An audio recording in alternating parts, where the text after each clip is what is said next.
नमस्कार, आप देख रहे हैं न्यूज़ वन इंडिया। मैं हूं आपके साथ पूजा यादव। देश में कोरोना मरीजों की संख्या 28,380 हो चुकी है। देश भर में आंकड़ों में इजाफा हो रहा है और इस बीच 21,132 केस एक्टिव केस हैं। 6,361 कोरोना मरीज अब तक रिकवर हो चुके हैं। 886 लोगों की जान अब तक इसी कोरोना के चलते जा चुकी है। 21,132 केस एक्टिव केस है। 6,361 कोरोना मरीज अब तक रिकवर हो चुके हैं। 886 जान जा चुकी है।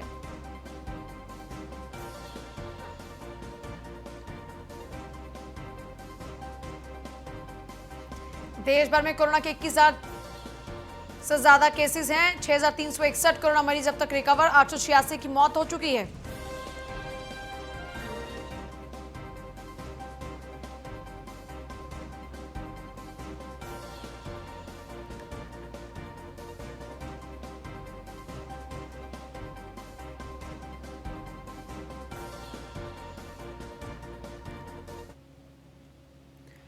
कोरोना संकट के बीच पीएम मोदी ने राज्यों के मुख्यमंत्रियों से वीडियो कॉन्फ्रेंसिंग के जरिए चर्चा की। पीएम मोदी ने सभी राज्यों के मुख्यमंत्रियों के साथ वीडियो कॉन्फ्रेंस कर कोरोना से बचाव, रोकथाम और लॉकडाउन के संबंध में आगे की रणनीति पर विचार विमर्श किया। इस वीडियो कॉन्फ्रेंसिंग में छत्तीसगढ़ के सीएम भूपेश बघेल भी शामिल हुए। इस चर्चा में रायपुर से ही वो शामिल हुए। इस मौके पर स्वास्थ्य मंत्री टीएस सिंहदेव, गृह मंत्री ताम्रध्वज साहू, मुख्य सचिव आरपी मंडल, पुलिस महानिदेशक डीएम अवस्थी समेत कई पदाधिकारी भी मौजूद रहे।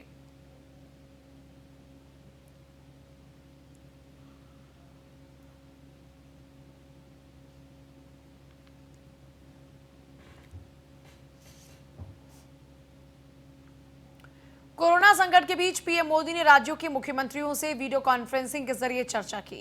पीएम मोदी ने आज सभी राज्यों के मुख्यमंत्रियों के साथ वीडियो कॉन्फ्रेंस कर कोरोना से बचाव, रोकथाम, लॉकडाउन के संबंध में आगे की रणनीति पर विचार विमर्श किया। इस वीडियो कॉन्फ्रेंसिंग में झारखंड के मुख्यमंत्री हेमंत सोरेन भी शामिल हुए। सीएम हेमंत सोरेन ने झारखंड मंत्रालय में पीएम मोदी और राज्य के मुख्यमंत्रियों के साथ आयोजित वीडियो कॉन्फ्रेंसिंग में हिस्सा भी लिया। तो आप ये तस्वीरें देख रहे हैं, रांची की तस्वीरें हैं जहां पर मुख्यमंत्री हेमंत सोरेन भी प्रधानमंत्री की इस वीडियो कॉन्फ्रेंसिंग का हिस्सा बने और झारखंड के मुख्यमंत्री होने के नाते यहां की यथास्थिति उनके समक्ष रखी और चर्चा भी की है आगे की रणनीति को लेकर। तो वीडियो कॉन्फ्रेंसिंग के दौरान में कई मुद्दों पर बातचीत की है। मुख्यमंत्री हेमंत सोरेन ने भी सरकार का पक्ष रखा, झारखंड की स्थिति उनके समक्ष रखी और आगे की रणनीति को लेकर विचार विमर्श किया।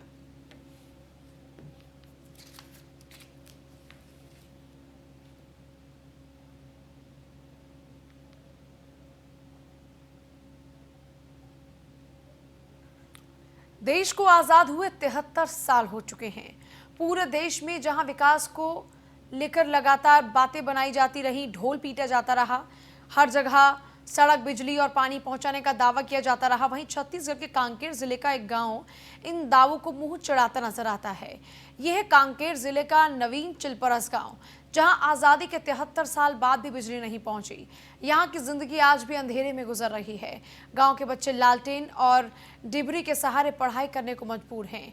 यहां ग्रामीणों का कहना है कि ठेकेदार की ओर से बिजली का पोल 1 साल पहले गांव में लगा दिया गया, फिर गिरा दिया गया। घरों में बिजली का मीटर भी लगा दिया गया। गांव के लोग अभी भी लेकिन बिजली की सुविधा से महरूम हैं। उन्हें इंतजार है शायद सरकार की नजर इस गांव पर पड़ेगी और इस गांव का ये अंधेरा दूर जरूर होगा।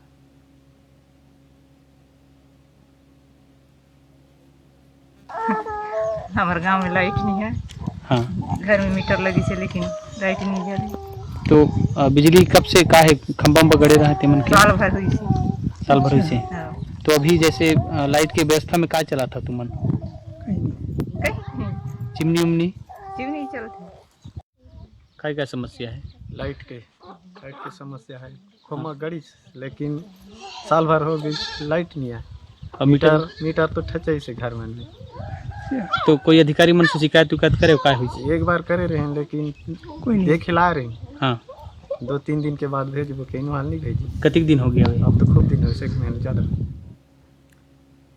मध्य प्रदेश के डिंडोरी जिले में अचानक मौसम ने अपना मिजाज बदल दिया। धूल भरी आंधी के साथ ही बारिश पड़ने लगी। यही नहीं, इसके बाद ओलावृष्टि ने भी कहर मचाया।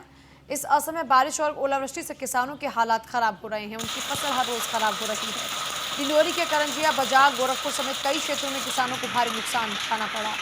जनजीवन प्रभावित हो रहा है। ओलावृष्टि सूचना पाकर बजाग तहसीलदार चंद्रशेखर मिश्रा ने ओला पीड़ित परिवारों से चर्चा की और स्थिति का जायजा भी लिया, लेकिन इन क्षेत्रों में ओले गिरने से खपरेल के मकानों को ज्यादा क्षति पहुंची है, जबकि तेज रफ्तार में गिरे ओले के असर से घरों की छप्पर में लगे सीमेंट की चादर तक क्षतिग्रस्त हो गई।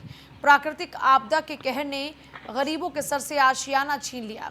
जिले में लगातार 3 दिनों से मौसम खराब है। रुक रुक कर हो रही बरसात, ओलावृष्टि लोगों के लिए मुश्किलों का सबब बन रही है।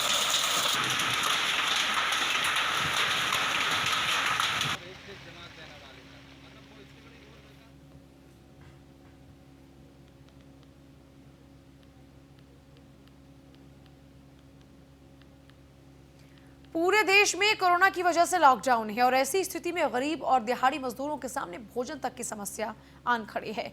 कुछ यही स्थिति बिहार के ग्रामीण परिवेश के कलाकारों की, जिनकी रोजी रोटी लॉकडाउन के कारण प्रभावित हो रही है। बिहार के कला संस्कृति मंत्री प्रमोद कुमार का कहना है कि ऐसे कलाकारों के लिए बिहार के सीएम नीतीश कुमार और पीएम मोदी आर्थिक सहयोग कर रहे हैं। कोरोना वायरस के गायन पर सभी समावेशी कलाकारों के लिए फंड का इंतजाम किया गया है। 15 से 20 मिनट के गायन करने वाले एकल गायक को 1000, समूह गायक को 2000 रुपए तत्काल उनके खाते में भेजे जाएंगे। उनके क्षेत्र मोतिहारी की समस्या मोती झील को लेकर उन्होंने बताया कि लड़ाई बहुत लंबी लड़ाई है। इसके लिए भारत सरकार की ओर से 30 करोड़ रुपया मोती झील को विकसित करने के लिए दिया गया है। वहीं डुमरांव में कला संस्कृति विश्वविद्यालय के लिए 10 एकड़ जमीन और बिस्मिल्लाह खान के नाम पर कला संस्कृति विश्वविद्यालय खोलने की भी पूरी तैयारी है। नमस्कार, मैं हूं रजत कुमार। आज हमारे साथ है बिहार के कला संस्कृति मंत्री प्रमोद कुमार। जानेंगे कि कला संस्कृति मंत्रालय की ओर से क्या तैयारियां किया गया कोरोना वायरस को लेकर और कलाकारों को क्या क्या निर्देश दिया गया है। देखिए, मैं अपने कला संस्कृति और युवा विभाग बिहार सरकार के तरफ से आपके चैनल के प्रति आभार प्रकट करते हैं और आपके चैनल के माध्यम से हम बिहार के समस्त जो ग्रामीण परिवेश के कलाकार उन कलाकारों से निवेदन करना चाहते हैं।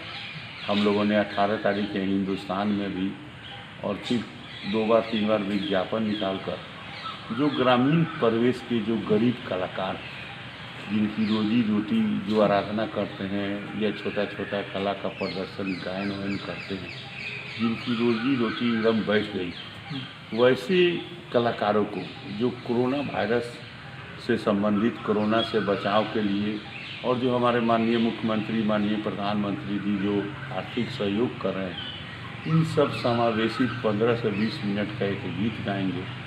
वैसे कलाकारों को उन जो इसमें भाग लेंगे अब एकल उन्हें 1000 रुपया और जो समूह के साथ 2-3 के साथ भाग लेंगे उन्हें 2000 रुपया तत्काल उनके खाता में अपने विभाग के मेल आईडी पर भेजेंगे या व्हाट्सएप पर भेजेंगे।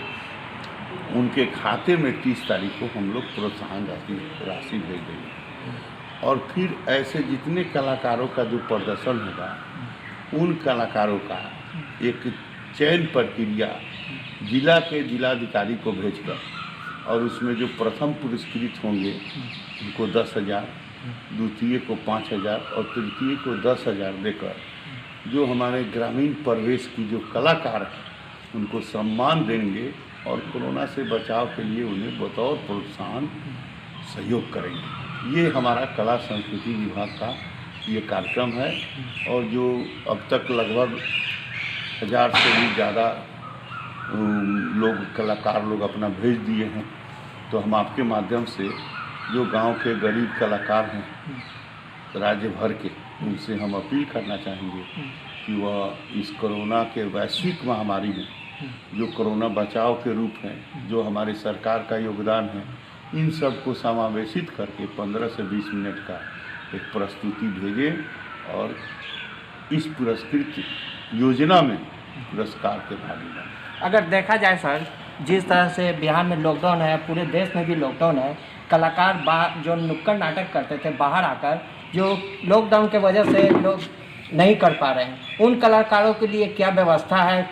जाने जाते हैं गरीब है, उन लोगों के लिए क्या व्यवस्था है? यही तो मैंने कहा कि जो भी गरीब कलाकार हैं जो ग्रामीण परिवेश में निवास करते हैं, वैसे कलाकारों के लिए ये योजना हमने दिया है कि कोरोना को सोशल डिस्टेंसिंग बनाकर जो घर के अंदर ही वो अपनी प्रस्तुति करेंगे और उस प्रस्तुति को देंगे, वीडियो बनाकर मेल करेंगे, उनको हम लोग पुरस्कृत करेंगे। यही तो मैं कर रहा हूँ।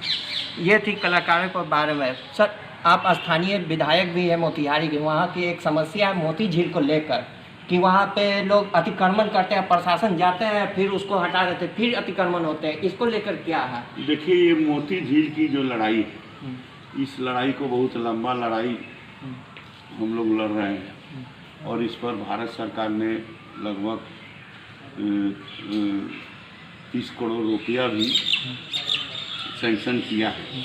उसका एक बार निविदा भी हुआ और फिर निविदा दोबारा भी निविदा की प्रक्रिया में है, तो उसकी साफ सफाई की भी काम चल रही है और जो चिन्हित हुए हैं जो अतिक्रमणधारी, उनको जिला प्रशासन के द्वारा कई को हटाया गया है और बीच में ये कोरोना आने के कारण थोड़ा शिथिल पड़ गया है, लेकिन प्रशासन के स्तर से इस पर कार्रवाई की जा रही है और ये अतिक्रमण मुक्त होगा और मोती झील की विकास की जो भारत सरकार ने जो रेखा खींचा है, विकास की रेखा खींचा है, उसके तहत राशि आ गया, काम होना प्रारंभ होगा और अब मोती झील की विकास होगा।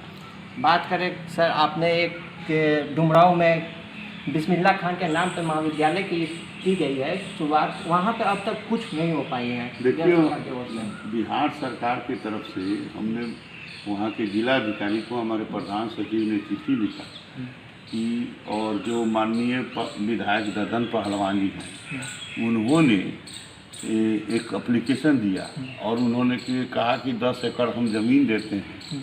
हम लोगों ने कहा कि जिला प्रशासन ज़मीन दे दे, तो अपने बिस्मिल्लाह खां जो हमारे राष्ट्रीय स्तर के कलाकार थे, शहनाई वादक थे, उनके नाम पर एक सांस्कृतिक विश्वविद्यालय का हम स्थापना करेंगे।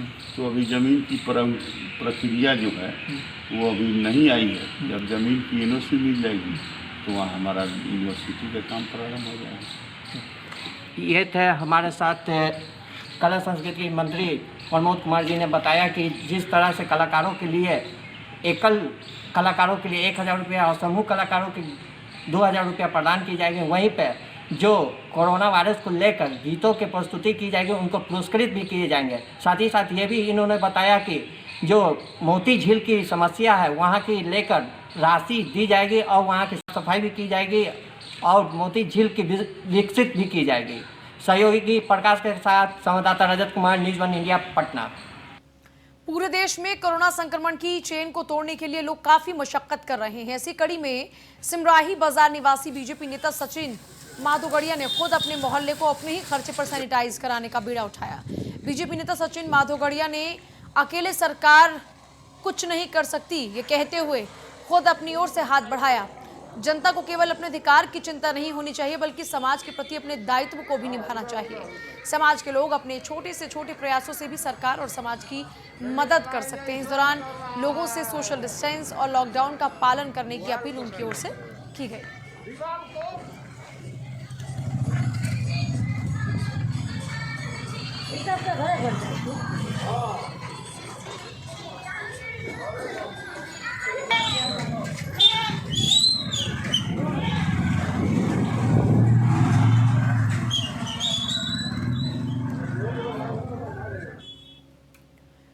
कोरोना ने पूरे विश्व समेत भारत में भी अपना आतंक फैलाया है। पूरा देश संपूर्ण लॉकडाउन का दंश झेल रहा है। इस महामारी के बीच कई लोग अपने अपने तरीके से लोगों को जागरूक करने का प्रयास कर रहे हैं। इसी क्रम में एसएस कॉन्वेंट स्कूल कृतपुरा की छात्रा लोगों को अपनी पेंटिंग के जरिए लोगों को जागरूक करने का काम कर रही हैं। श्रेया सिंह 9वीं कक्षा की छात्रा हैं।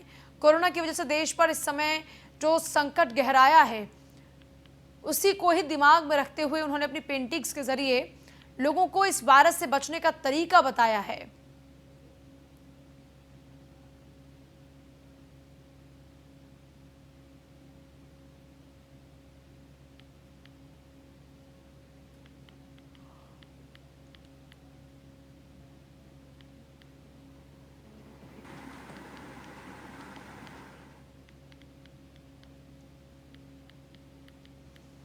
देखिए, छोटे छोटे बच्चे भी अपनी अपनी भूमिका बखूबी निभा रहे हैं। इन दिनों एक तरफ जहां पूरे देश में लॉकडाउन है तो वहीं दूसरी तरफ छोटे छोटे बच्चों की ओर से भी अनेकों प्रयास किए जा रहे हैं।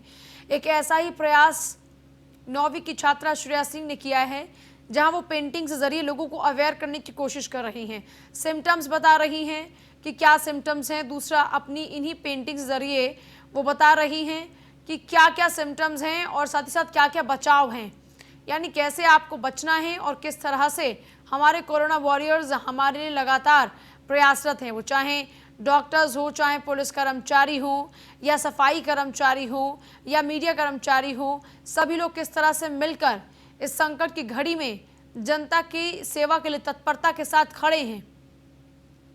तो देखिए, आप मानव पर इसका प्रभाव क्या है, किस तरीके से आपकी बॉडी को इफेक्ट करता है, कोरोना योद्धा किस तरीके से काम कर रहे हैं, ये श्रेया ने अपनी पेंटिंग के जरिए खूबसूरती से बनाकर लोगों तक संदेश देने की कोशिश की है।